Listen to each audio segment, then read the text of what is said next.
आप देख रहे हैं बीपीए न्यूज। उत्तर प्रदेश की 10 धुआंधार खबरों में आप सभी का स्वागत है।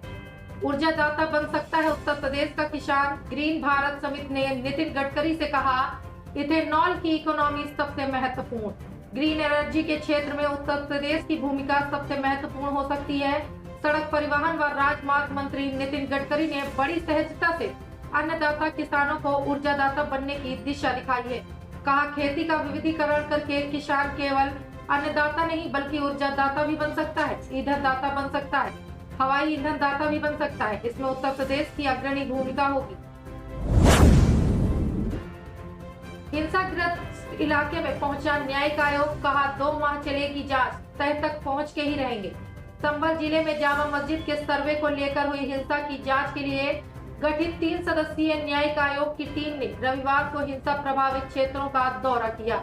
टीम ने जिलाधिकारी, एसपी और अन्य अधिकारियों के साथ जामा मस्जिद सहित उन सभी स्थानों का गहन निरीक्षण किया जहां हिंसा और पथराव हुआ था।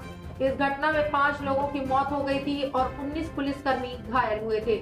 उधर पूर्व डीजीपी और 3 सदस्यीय न्यायिक जांच आयोग के सदस्य AK जैन ने रविवार को पुष्टि की कि 24 नवंबर को शाही जामा मस्जिद के सर्वे के दौरान हुई हिंसा की जांच अगले 2 महीने तक जारी रहेगी। आयोग के सदस्य जैन ने कहा कि यह जांच पूरी तरह से घटनाओं की तह तक पहुंच के ही रहेगी।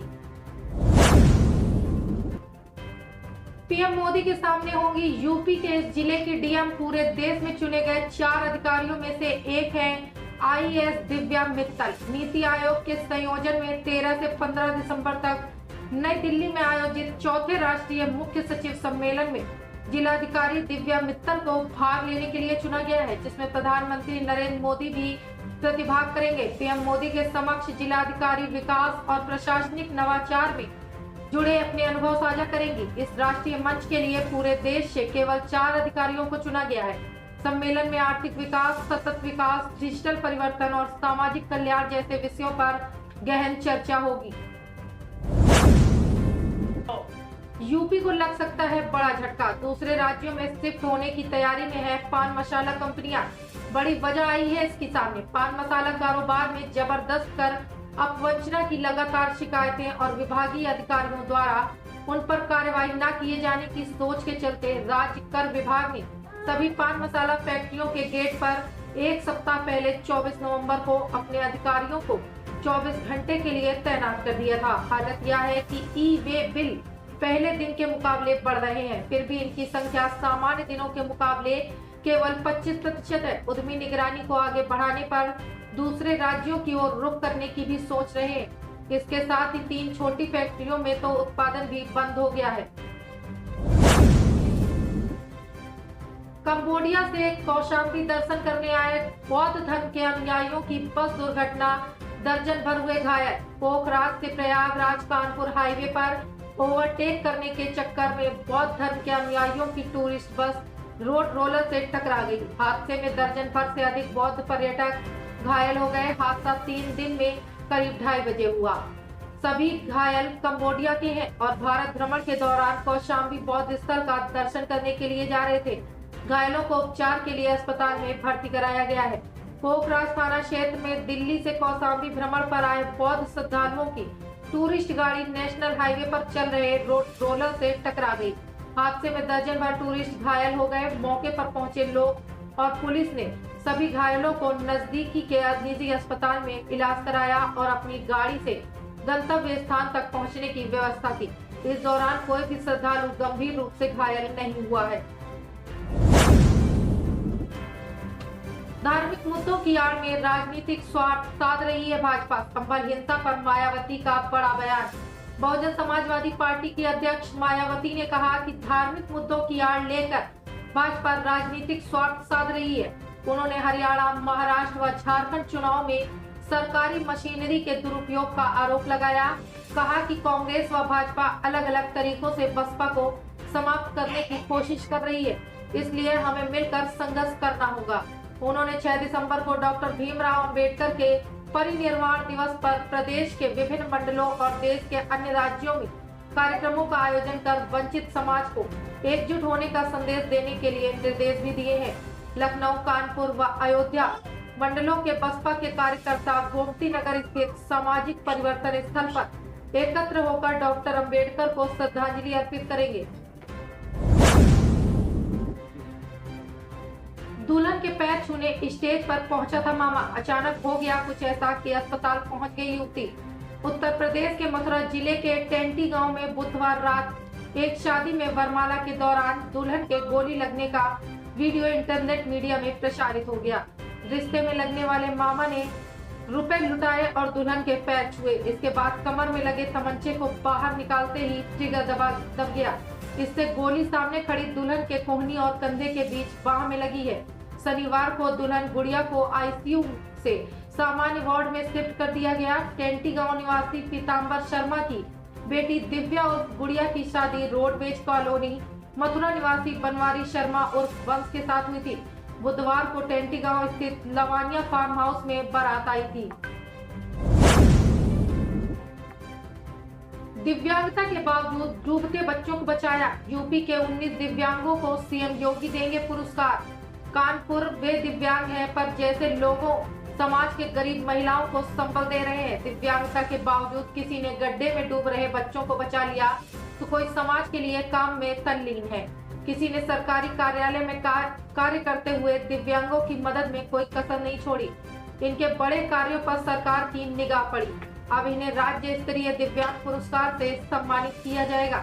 जिले के इन 3 लोगों के साथ ही प्रदेश के लखनऊ के 5 समेत 19 लोगों को मुख्यमंत्री योगी आदित्यनाथ 3 दिसंबर को विश्व दिव्यांग दिवस के अवसर पर लखनऊ में पुरस्कार देंगे।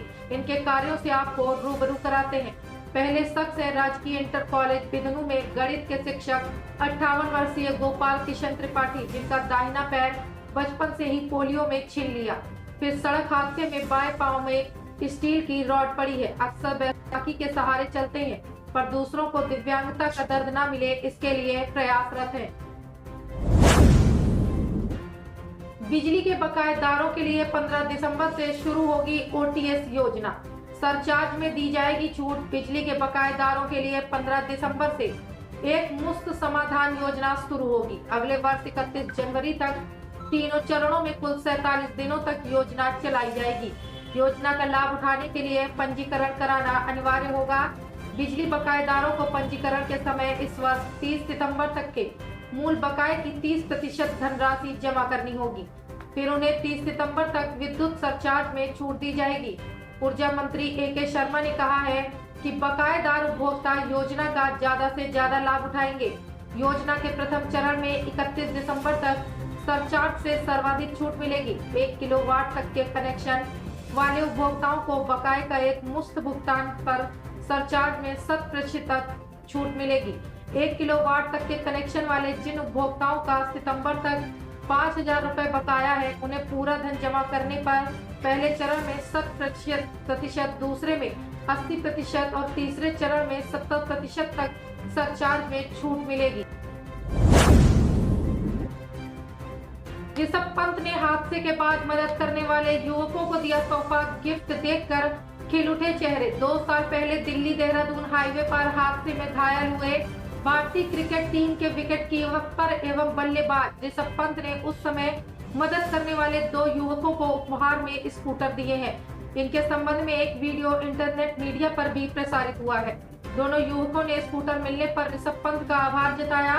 बता दें कि 30 दिसंबर 2022 को क्रिकेटर ऋषभ पंत अपनी मर्सिडीज कार से देर रात से दिल्ली में रुड़की ढंढेरा में अपनी माता से मिलने के लिए जा रहे थे। दिल्ली देहरादून हाईवे के नारसन पुलिस पोस्ट के निकट कार दुर्घटनाग्रस्त हो गई थी, जिसमें ऋषभ गंभीर रूप से घायल हो गए थे। तभी पुरकाजी के गांव बुच्चा बस्ती निवासी रजत व निशु ने ऋषभ पंत को अस्पताल पहुंचाने में मदद की थी, जिसे क्रिकेटर ऋषभ पंत आज भी याद रखते हैं। उनकी ओर से दोनों युवकों के लिए स्कूटर भिजवाए गए हैं। अटल इंडस्ट्रियल इंफ्रास्ट्रक्चर मिशन से औद्योगिक विकास को मिलेगी रफ्तार। योगी सरकार ने बनाया प्लान। अटल इंडस्ट्रियल इंफ्रास्ट्रक्चर मिशन के जरिए औद्योगिक विकास को गति देने की मंशा से प्रदेश सरकार ने एक फंड बनाने की पहल की है। इस फंड का उपयोग कर औद्योगिक क्लस्टर, पार्क और जोन विकसित किए जाएंगे। इंफ्रास्ट्रक्चर परियोजनाओं के प्रभावी कार्यान्वयन के लिए अब स्थापना एवं औद्योगिक विकास आयुक्त की अध्यक्षता में एक समिति की गठन भी किया गया है। औद्योगिक विकास विभाग द्वारा इस संबंध में हाल ही में जारी गाइडलाइन में साफ किया गया है कि इस मिशन का उद्देश्य प्रदेश सरकार के $1 ट्रिलियन अर्थव्यवस्था बनाने के लक्ष्य को प्राप्त करने में सहायता प्रदान करना है। अटल इंडस्ट्रियल इंफ्रास्ट्रक्चर मिशन के तहत औद्योगिक पार्क, क्लस्टर व जोन का विकास न उन्हें अपग्रेड किया जाएगा। अब नहीं रुकेगा कोई भी मनोरंजन। आ गया है रंग टीवी का एंड्रॉयड एप्लीकेशन। रंग टीवी के एंड्रॉयड एप्लीकेशन पर आपको सभी प्रकार की फिल्में फ्री देखने के लिए मिलेंगी और साथ ही लाइव टीवी शोज देखने के लिए मिलेंगे। अभी डाउनलोड करें, प्ले स्टोर पर जाएं और रंग टीवी प्ले स्टोर पर डालें और डाउनलोड करें रंग टीवी ऐप।